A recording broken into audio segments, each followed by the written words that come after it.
This is Busted Pencils, fully leaded education talk. Here are your hosts, Dr. Tim Slecker and Dr. Johnny Lupinacci, educated educators talking education.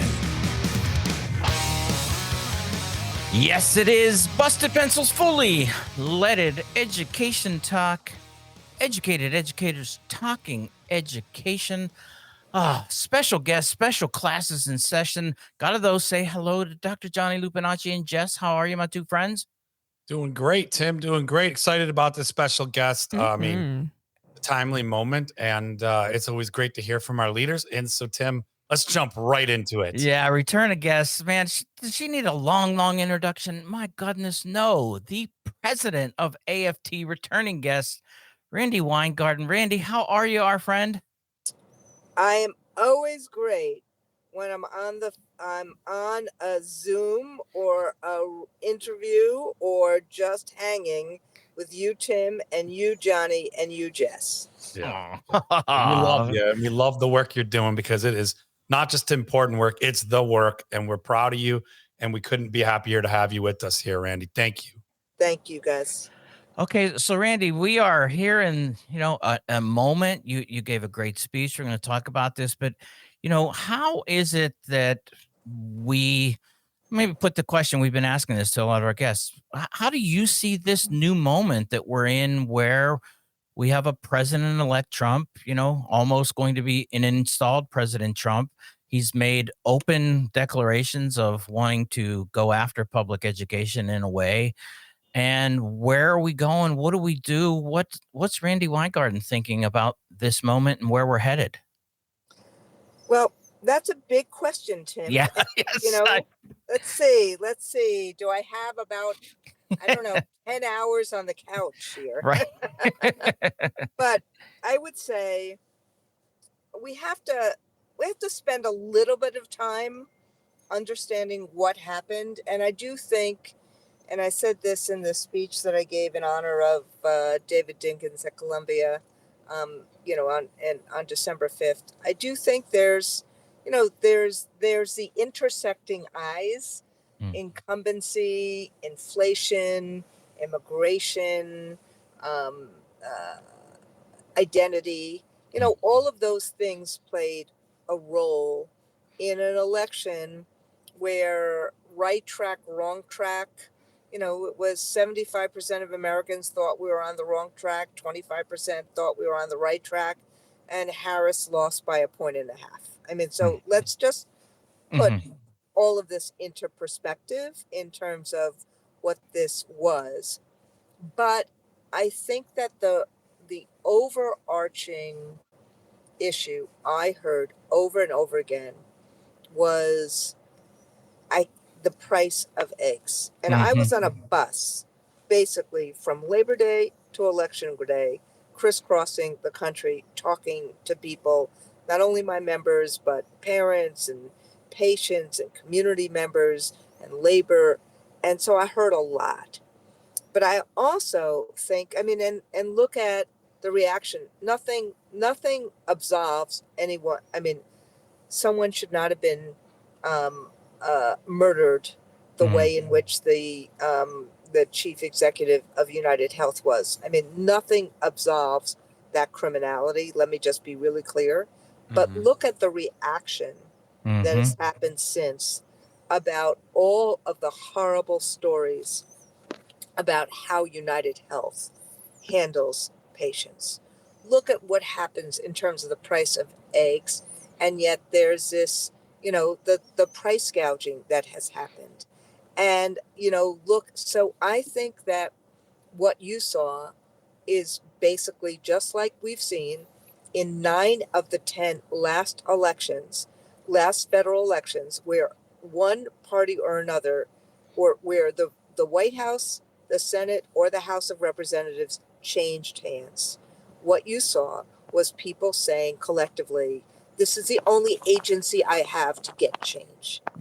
What you didn't see, and I'm going to be really clear about this, that the two underlining other ways of creating empowerment and agency, one is elections, the other is education, the third is a labor movement.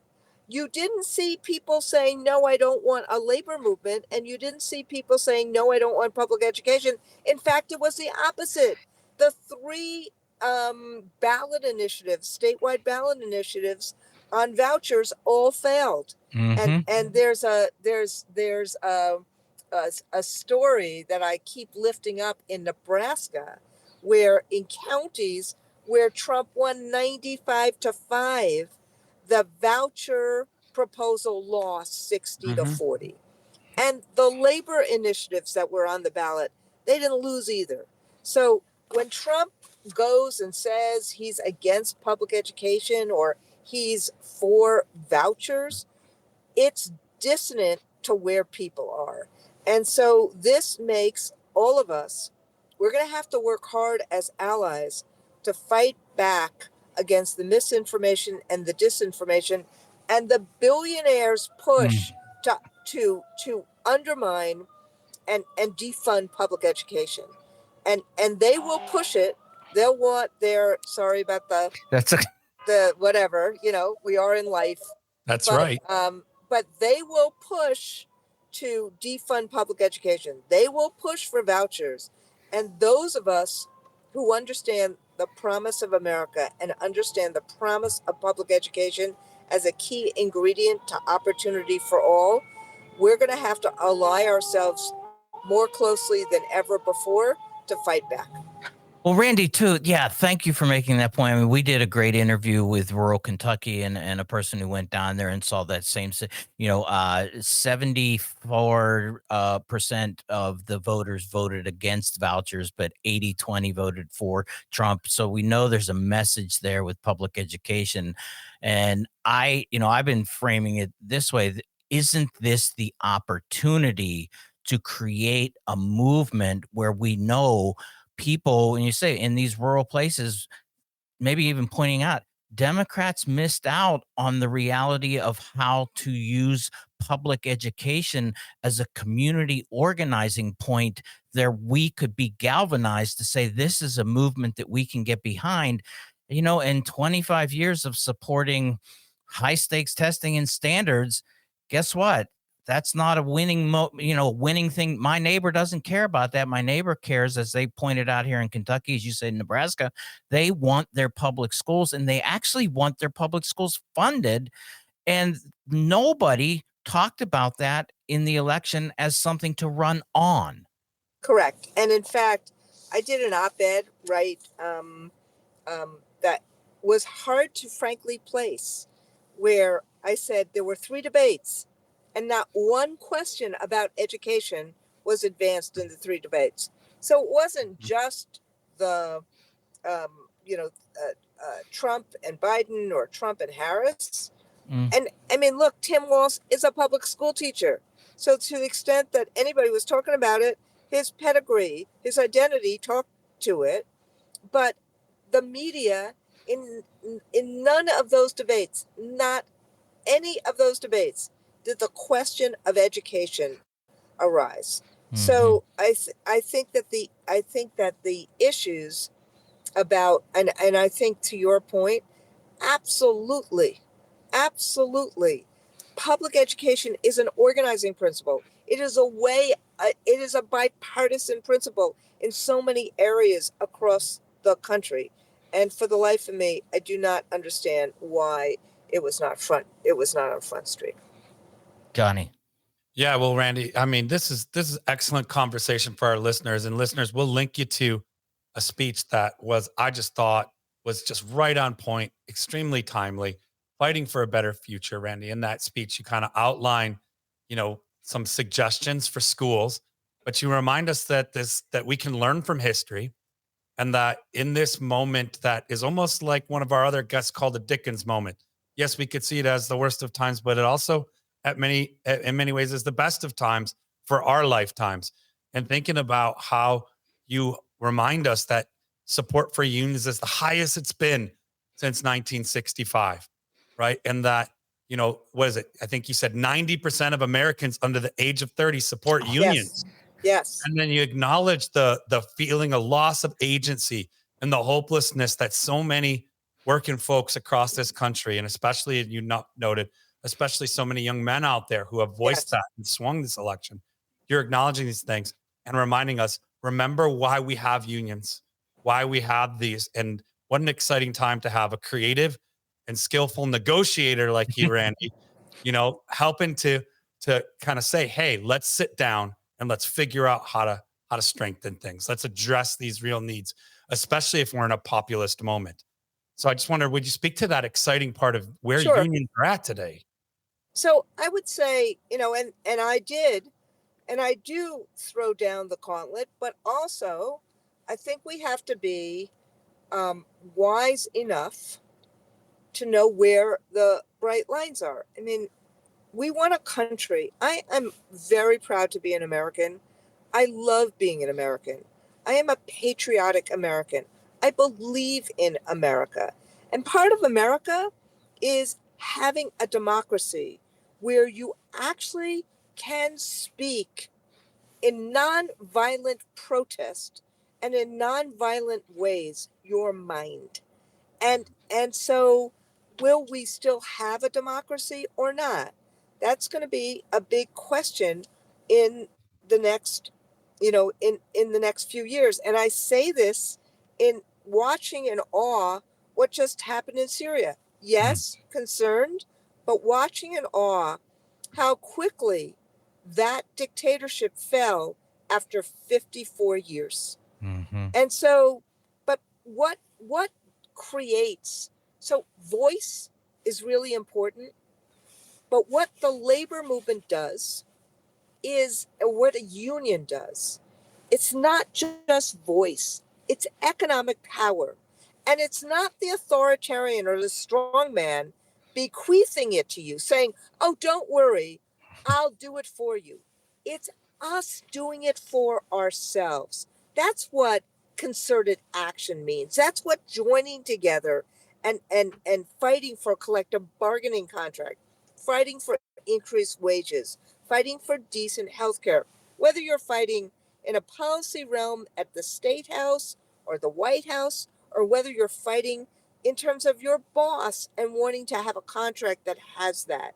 That's the difference between the strong man and the authoritarian, and having the agency from a union that creates a tent to enable people to empower themselves collectively. And frankly, what's happening is that we've had a 40-year fight with billionaires on both sides, Democrat as well as Republican, who has actually not wanted regular folks to have that. And you see it because of the trade agreements that were made. You see communities being hollowed out. You see when wealth gets rewarded, not work, when shareholder value gets rewarded as opposed to sustainable communities. I can go on and on. That's that neoliberalism, that trickle down economics. It didn't work. And what has happened is that people are lonely and they have given up. And a labor movement can help create that kind of positive agency and engagement, just like an education can. And that's what I was setting out. Yeah, you laid that out. I said, yeah, Johnny, thanks for saying we're making sure that that link to that speech is in our notes so that people can go there and just, again, spend 30 minutes where you go, wow, okay, now I get it. Now I'm ready. I'm ready to go.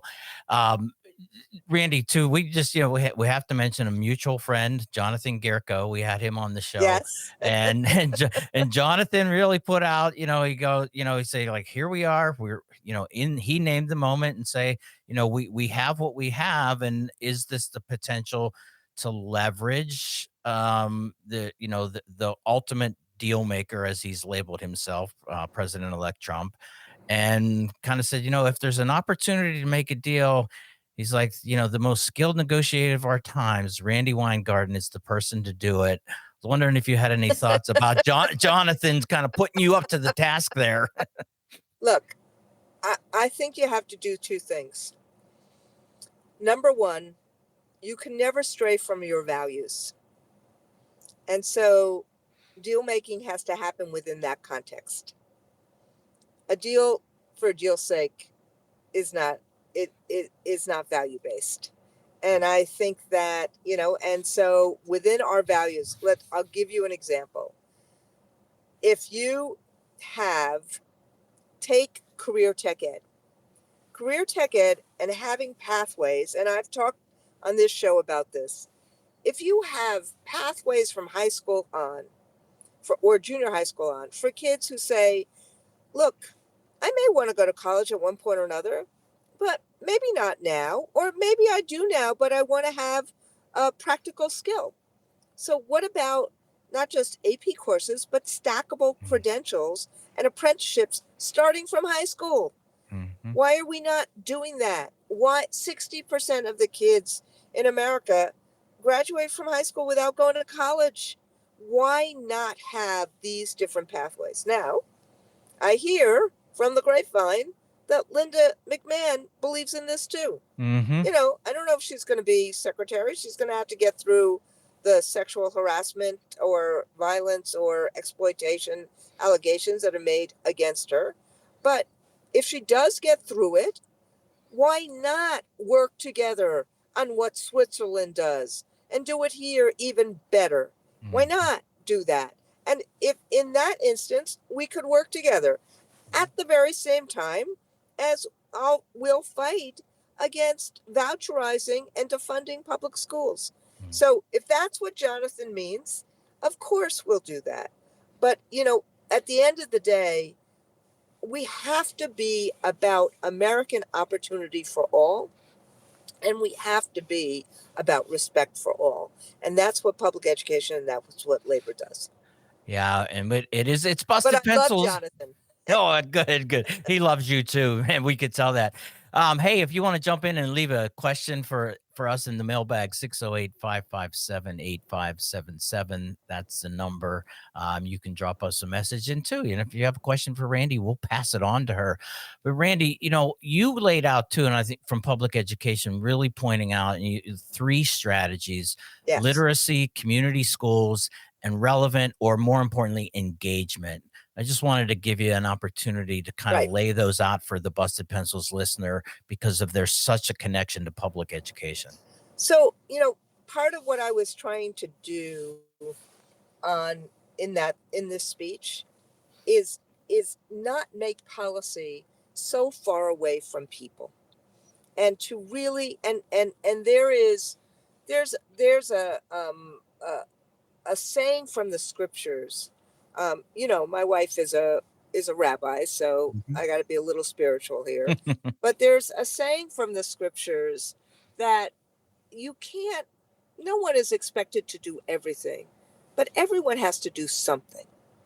And part of what we have to do is, I think we have to do things much more localized. It's more relevant, it's more real, and people are more engaged that way. So what I threw out was, it's not just a defense of public education, but we got to strengthen it.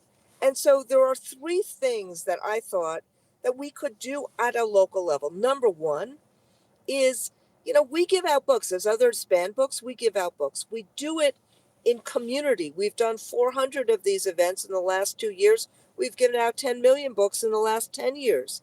And so if you do it as a community event in a way that parents and kids are together, it fosters the love of literacy and the love of reading.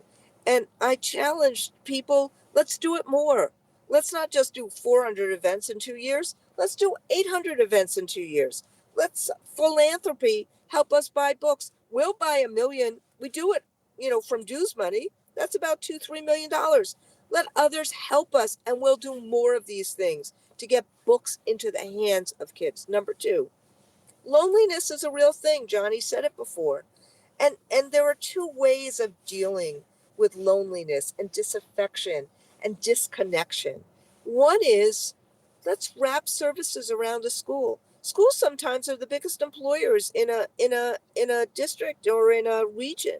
Let's wrap services around. Let's make it the center of community. Let's have adult education. Let's do other types of things. Let's meet the needs of families. We got a lot of care closets and clothing closets and things like that.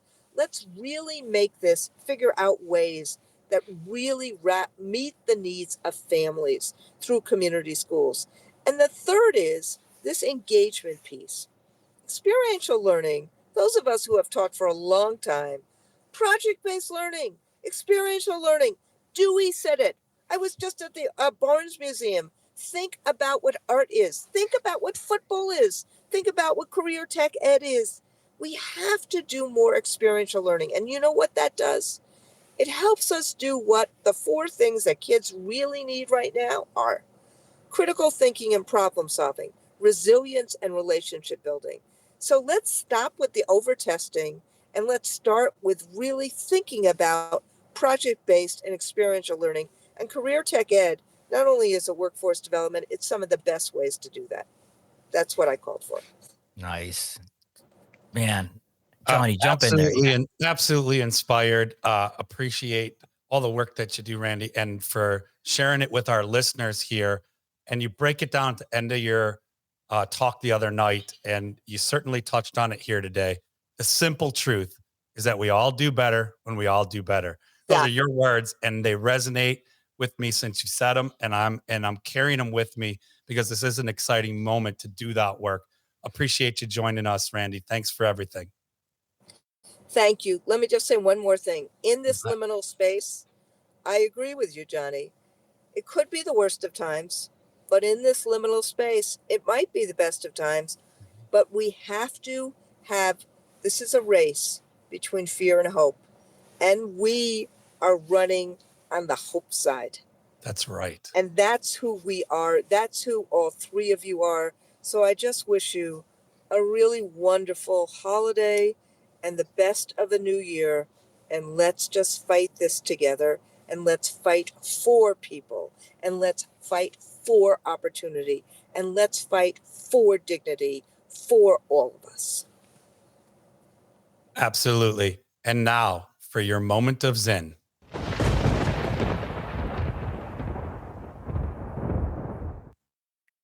History can untie our minds, our bodies, our disposition to move, to engage life rather than contemplating it as an outsider. It can do this by widening our view to include the silent voices of the past so that we look behind the silence of the present.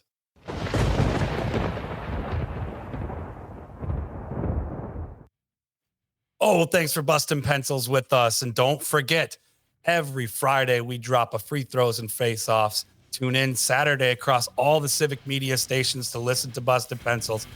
Don't be late for homeroom on Monday. So keep busting pencils.